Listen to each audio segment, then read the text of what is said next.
Okay, we pick it up on Chav Ches Amid Beis at the Gemara.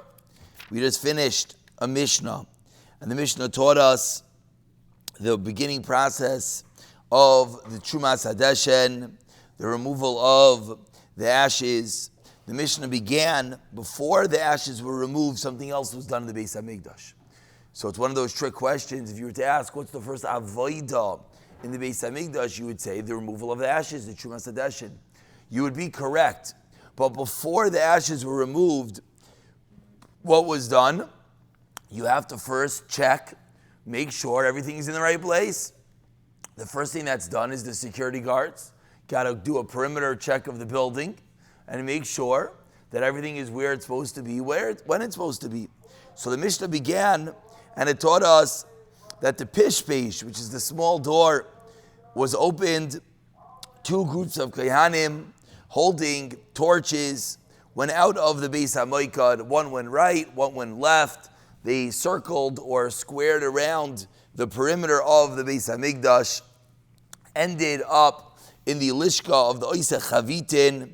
They began making the chavitin, that waffle-like cakes. And then after that, the Mishnah continued with the removal of the ashes, the Trumas Hadeshen. So it says the Gemara on Chav Ches Beis that the Mishnah taught us that where were they standing? Where did they walk when they went to check the perimeter of the Beis HaMikdash? The Mishnah taught us that they walked on the achsadra, on the pavilions, on the walls literally, on the elevated structures that surrounded the Beis HaMikdash. So asks the Gemara right now, Umi havi achsadrois bebeis hamikdash, b'achzara. Excuse me. Were there achsadrois in the Azara? Were there really these elevated walls? What's the kasha? V'atanya, but we learned in Abraisa. V'atanya, but we learned in a Braisa. Excuse me, I lost my place. Rav Lezer ben Yaakov Omer teaches, Rav Lezer ben Yaakov, Minayin shein oisin achsadros b'Azara. Says the Braisa, how do you know that they did not make achsadros? How do you know they did not have elevated areas in the Azara? Talmud Loimar, we learn it from a pasuk that teaches us, Loisita lecha asherah.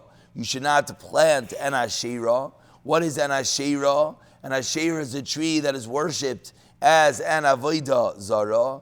Kol eitz, any type of tree. Eitzel mizbeach Hashem Elokecha, next to the mizbeach of Hashem, your God. So what do we learn out from this pasuk? Hachi kamar. So the way that we darshan this pasuk is as follows: that the pasuk is a bit repetitive. It says you should not plant an asherah, any tree next to the mizbeach. So the Gemara, the Braisa darshins, loisita lecha asherah. You should not plant an asherah. What's an asherah? A tree used as an avodah zara. Loisita lecha kol eitz, and you as well should not plant any wood, any tree, eitzel, next to mizbeach Hashem Elokecha. Omar Rav Chisda, says Rav Chisda, what does this mean? What does this mean? You should not plant any eitz, any tree next to mizbeach. Says Rav Chisda, you know what this means? Bachsadrois shel binyan. This means you should not make achsadrois, you should not make elevated areas, you should not make walls, shel binyan, made out of stone. So says the Gemara. Excuse me. I just fell asleep. 1 second. One more time. That was the answer. The kasha was that we learned in the pasuk, Losita l'cha asherah.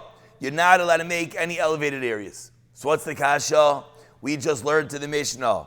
They open the door. One kohen goes left. One group of kohen go right. And where do they go? They walk on the walls. They're walking on an elevated area. Asks the Gemara, but the Braisa seemingly says that you cannot have elevated areas made out of eitz, out of wood. Answers the Gemara, Amar Rav Chisda, says Rav Chisda, you know what our Mishnah is talking about? It's true. You can't make an elevated area out of wood. So what were the walls? What were these elevated structures in the Beis Hamikdash made out of? Stone. So now, are you allowed to make an elevated area in the Beis Hamikdash? The answer is yes and no. If it's made out of stone, you're allowed. If it's made out of wood, you're not allowed. So the Mishnah taught us that they went outside and they walked along the walls. What were they walking on? Stone. When the pasuk says you're not allowed to plant, you're not allowed to make any elevated area next to the Mizbeach, what was that referring to? 8. That was referring to wood. That's part A of the Gemara. Part B of the Gemara, we continue quoting the Mishnah. We're smack in middle, not smack in middle, excuse me. We're 5 lines from the end of the Perek on Chav Chesed and Beis. The Mishnah taught us that they would check, and where would they meet up? We just said this a minute ago, in the Lishka, in the room of the Isa Chavitin, where they would make these waffle-like cakes. Says the Gemara, and again, we remind ourselves, what were they checking for? They were making sure all the kalim were in the right place. They were making sure that there was no tumah anywhere. Then they would wake up the kohanim that would make the chavitim. Says the Gemara, what does it sound like? What's the first avodah? It sounds like the chavitin making this waffle cake. Sounds like that's the first avodah. That's the first carbon, which is part of the carbon mincha. Says the Gemara, lemeimra, this means to say the chavitin have kadimi, that the chavitin came first, even before the removal of the ashes, even before the carbon tamid shel shachar. V'atanya, but we learned in a brayso. Again, we're at the end of Chav Chesed and Beis, end of the perek. Minayin shein davar koydem l'tamid shel shachar. How do you know there is no thing before the tamid shel shachar? The first carbon is the tamid shel shachar. How do we know this? Talmud Loimar says the pasuk. The pasuk begins that there's a fire burning on the mizbeach, and the kohanim come and they arrange the wood for the fire. Va'arach holeho ha'oila, and they prepare on it the oila. What does that mean? That means first you make the fire, you make the wood, and then right away, what do you put on it? The oila. Which carbon is the oila? The carbon tamid shel shachar, the first carbon. The Amar Rabbah, and Rabbah taught us ha'oila, oila rishayna.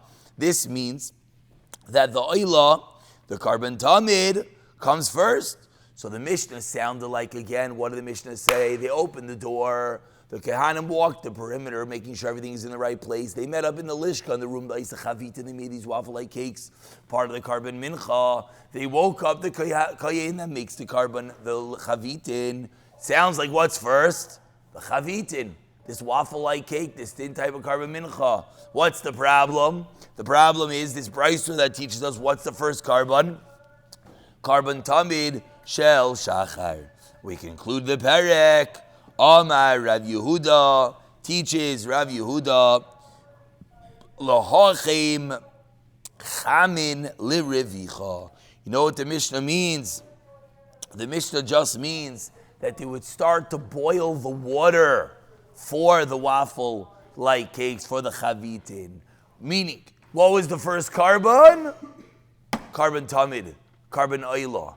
Why did they start by waking up the kayin for the chavitin? Because if you want to make bread, you got to have hot water. If you want to have hot water, you got to boil up the water. Not like we have nowadays, you press the button, you have hot water 60 seconds later or 90 seconds later. You got to boil up a pot of water.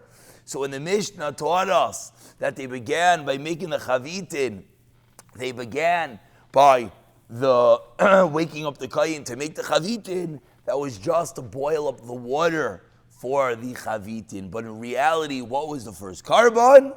The carbon tamid, the carbon oila. Hadron aloch b'shleisha mekaymais. Mazel tov chaver. We're going to continue. I know it's 9:01, but we started to drop late, and probably we'll start shachris a moment late also. So let's learn for 2-3 more minutes. Says the Mishnah, Re'u Echav Sheyorad. Says the Mishnah, that what did we just talk about in the previous Mishnah? The Trumas Hadeshen, the removal of the ashes. Says the Gemara, Re'u Echav, his brothers, whose brothers? The Kohen's brothers saw, Sheyorad, that he went down. What do you mean he went down? Meaning he went off the Mizbeach. Why is the Kohen walking off the Mizbeach? He's taking the ashes, the coals off of the Mizbeach. Veheim ratzim ubayim. They would run and they would come. What would they run and come to do? The first thing you do in the morning. What's the first thing you do before you walk into the Beis Hamikdash? Before you walk into the shul, what do? Miharu, they ran fast. V'kitshu yedeihem v'ragleihem min ha'kiyar, and they washed their hands, they washed their legs from the kiyar. Notlu es ha'magrifos. What would they take next? They take their shovels, v'esatzinoiros, and their forks. V'alu l'rosh ha'mizbeach, and they would go up to the top of the mizbeach. What are they doing on the top of the Mizbeach? They're now going to move around the ashes, start up the fire on the Mizbeach. And what are they going to do with the forks? They're going to remove any of the leftover karbanos that are still on the Mizbeach. As the Mishnah continues, Ha'ivarim, the Hapidarim, the Ivarim, let's remember, are the limbs. The Pidarim are the fats. Ha'ivarim v'Hapidarim sheloi nisachlu mi ba'erev, that were not consumed the night before.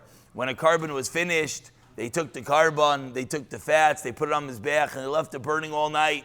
So if something burns all night, what should it be like in the morning? It should be ash. It should be completely consumed. Sometimes parts of it aren't burnt. So in the morning, the kohen would come, walk up the mizbeach, and see, are there any pieces of meat sitting over here that aren't burnt? Are there any fats that are not burnt?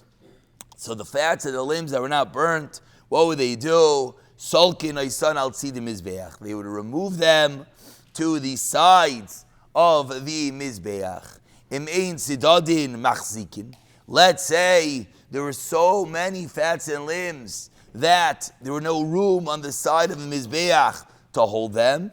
Then soidrin oisan, they would arrange them b'soivev al hakevesh, on the ledge around the kevesh of the mizbeach. If you look at the picture of the mizbeach, we know you have the kevesh, the ramp going up. You know you have the first big box in the bottom, the second big box on top. In the middle you have this lip edge going around. That was the soivev. They would put the karbanos over there. Heichelu, we're going to conclude over here. Heichelu malin be'ifer al gav tapuach. They began by raising the ashes, malin be'ifer, raising the ashes, al gav tapuach. This word tapuach is a critical word when it comes to the Beis Hamikdash. No, it's not a tapuach in modern Hebrew, which is an apple. It's a tapuach, which is the center ash heap, the center massive pile that we're going to see was really, really big in the smack in the middle of the Mizbeach. That was called the tapuach. To raise the ashes on top of the tapuach. Tapuach hayabemsa Mizbeach was in the middle. Palmin, there were times, it was tremendously large, it was 300 kiyar. Ubergalim, and during Yom Tovim, they would never clean it out. Why? It was beautiful. It was a beauty for the Mizbeach to have a massive ash heap. It showed how incredible Klal Yisrael were, how many karbanos they were able to bring, etc., etc. Umiyamav, and in all the days of the Mizbeach, the Kehanim were never lazy to remove the ashes from the Mizbeach. We're going to stop over here. We learned today the first avodos in the Beis Hamikdash. We learned that really, in reality, the check of the Beis Hamikdash was first. Where were they checking the Beis Hamikdash? On top of the Achsadros? How do they have elevated areas? Didn't we learn in the Pasuk that you're not allowed to have an elevated area? We learned that's only out of wood, but out of stone you are yes allowed. And number two, what was the first avodah after the checking? Was it a chavitin Or was it the carbon tamid, the oila? The answer is it was the carbon tamid, it was the oila. What about the chavitin? The chavitin, they just boiled the water. They boiled the water first. Then we began this barak, which is where the other kohanim would come, wash their hands and legs to begin their avodah, ascend the mizbeach, and begin by clearing away the ashes and the ivarim, the limbs, and the fats that were not consumed to the sides of the mizbeach.